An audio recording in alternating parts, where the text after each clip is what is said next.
Thanks to our friends at Broad Creek for getting us started today. We're going to have more on that armistice later on, but we're starting in Southeast Asia. A powerful storm hit Vietnam today after slamming into the Philippines late last week. Typhoons are the same thing as hurricanes. Experts say Typhoon Haiyan might be one of the strongest ever, left a path of destruction as it moved across the Philippine Islands. On this map, you'll see Tacloban. It was one of the spots that was hit the hardest. No electricity, no food, no water, houses and buildings demolished. The Philippine Red Cross estimated at least 1,200 people were killed. Officials warned that the number could be much higher than that. Tacloban's mayor said everyone he talked to had lost someone.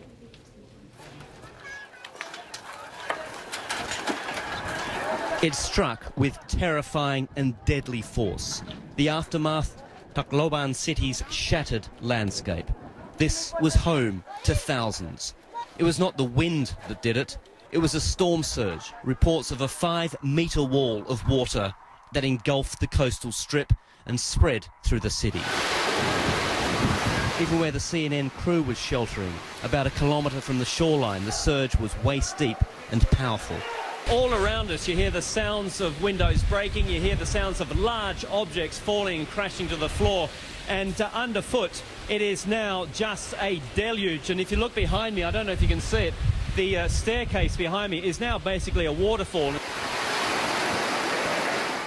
But that didn't compare with what happened here. The storm surge was the most destructive part of this typhoon. We're about 100 metres or so from the water here, and you can see the damage caused. These houses, these were all rough-built houses, completely flattened along the foreshore. Thousands of people live along a stretch of several kilometres, and you can see behind me just how bad it must have been.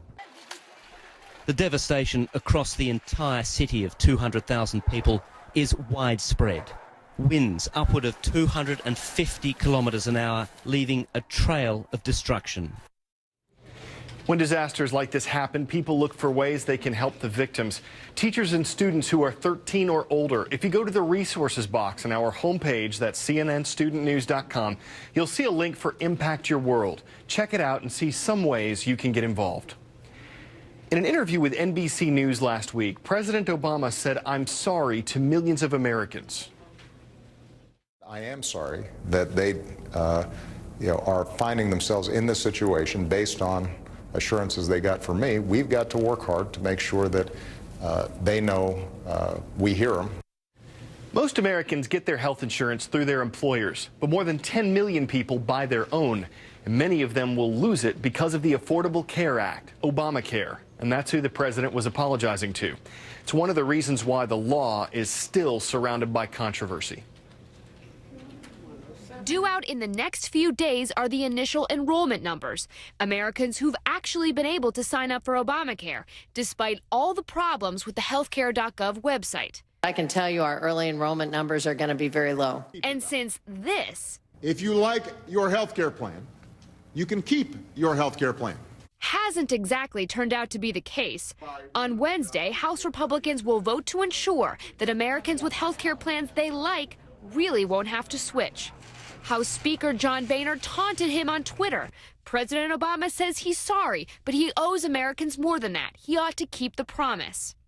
Mr. Obama has promised his team will find a solution, telling NBC News. But obviously, we didn't do a good enough job in terms of how we crafted the law. And, that's something that I regret.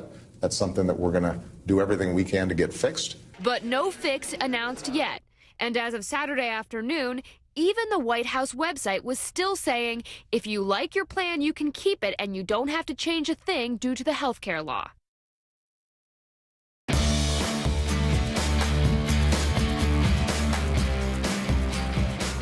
Today's patriotic roll call is going to take us from one side of the U.S. to the other. We'll start on the East Coast with the Independence High School Patriots from Charlotte, North Carolina.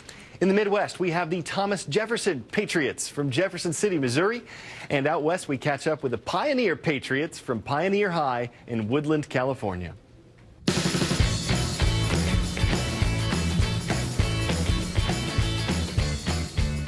Here Here are 5 things to know as the U.S. honors its veterans. First up, in the 1970s, Veterans Day was temporarily made into a Monday holiday, like Memorial Day or Columbus Day, to give government employees a 3-day weekend. Many states and veterans groups didn't like that, though, so it was moved back to November 11th. Why then? Because it was on the 11th that the armistice that ended World War I went into effect.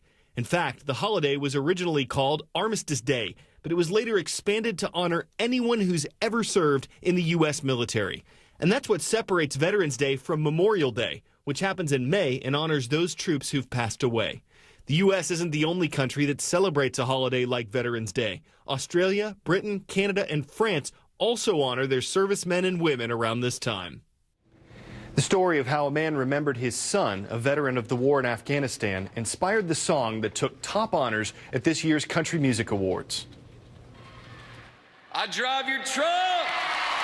The CMA Song of the Year has a simple name, but it's the deep emotion, the inconceivable feeling of loss behind the song I Drive Your Truck that helped earn it the honor. I drive your truck. Thank you so much, Jared, for what you did for this country, man. Jared Monty, an Army Sergeant First Class who was killed in Afghanistan while trying to save a fellow soldier. The song is about the absence of Jared, really, the deep longing for him felt by his father, Paul. Very humble kid, very hardworking kid, extremely adventurous kid. There was no hill too high, no tree too tall for Jared. In 2011, Paul Monty told a reporter with Boston Public Radio about his Operation Flags for Vets, his mission to place American flags on the graves of service members on Memorial Day. I think I have this right. Do you still drive Jared's truck? Yes, I do. I love driving it because it reminds me of him, though I don't need the truck to remind me of him. I think about him every hour of every day. It just so happened there was a songwriter from Nashville who was going home from work. She turned on NPR radio and heard the interview, and it struck her immediately. Today we caught up with Monty in Brockton, Massachusetts, where he's still living out his son's message of strength and duty and, yes, still driving Jared's black Dodge Ram pickup. He was pleased to hear about the award. It was very uplifting. It was a song that's touched the hearts of Gold Star families throughout the country, as well as other families that have lost their child. And it's fitting that we have something out there that honors them, that they can hold on to. I drive your truck. Jared Monty was killed trying to save a fellow soldier. He was later awarded the Medal of Honor. Posthumously, Jared Monty's truck gets bad mileage. It doesn't matter to Paul. I'm alone in the truck with him. It's a very special, peaceful feeling. And that peace is hard to come by. People tell you time heals all. Well, in this case, it doesn't. Losing a parent is one thing. That's your past. But losing a child, you've lost your future. You don't have those grandkids to look forward to, and those special days of going to the ballpark together or going fishing. All of that you envisioned is gone. All of us here at CNN Student News extend our gratitude to all veterans and all military families.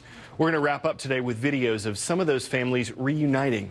I'm Carl Azus. We'll see you tomorrow.